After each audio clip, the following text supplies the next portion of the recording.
Installée depuis 1991, la société pétrolière américaine Chevron quitte le Congo après avoir vendu ses actions à une société anglaise Trident Energy. C'est à l'issue des travaux de la réunion du comité des prix du 4e trimestre 2024 que l'information a été rendue publique.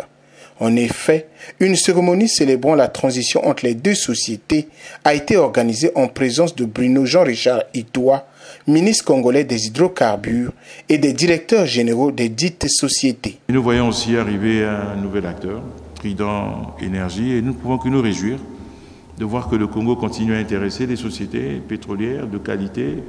On est d'autant plus heureux que dès les premiers contacts que nous avons eus avec Trident Energy, nous avons été surpris par les idées qu'ils ont déjà en ce qui concerne Nkossa. C'est une continuité pour la nouvelle société qui promet poursuivre et au-delà ce nouveau challenge, a indiqué Didier Mouti, directeur général de Trident Energy. On reprend toutes les assets et le personnel de Chevron dans l'intégralité, les contrats, les employés, dans les mêmes conditions.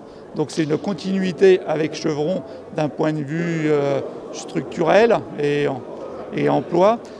Après, en plus de Chevron, la grosse différence, c'est qu'on rachète aussi les parts de Nkossa et Nsoko de Total. On va être opérateur de ce champ qui est un champ mature et qui demande encore à être développé. Ça va être un challenge pour l'ensemble du personnel. On est tous très impatients de se mettre en ordre de bataille pour ça. La production actuelle de ce qu'on rachète, donc Nkossa, Nsoko et Lianzi, cumulés, c'est de l'ordre de 15 000 barils. Et il y a aussi une participation d'Ormeau à l'ordre de 20%, qui doit représenter aussi de l'ordre de 10 000 à 15 000 barils. Aussi, la République du Congo est une nouvelle étape importante dans l'évolution de leur société, a-t-il souligné. Donc on est très content parce qu'en effet, il y a un potentiel très important au Congo. Nous sommes déjà présents en Afrique et je pense que le Congo était c'est vraiment la nouvelle étape pour se développer.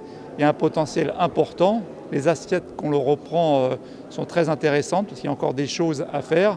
Et avec les idées que l'on a, on pense pouvoir continuer à produire et améliorer la production pour les années à venir. Trident Energy est basé à Londres, en Royaume-Uni. Sa mission est de libérer la valeur des actifs pétroliers et gaziers à mi-vie, a conclu Didier Mouti, directeur général de Trident Energy.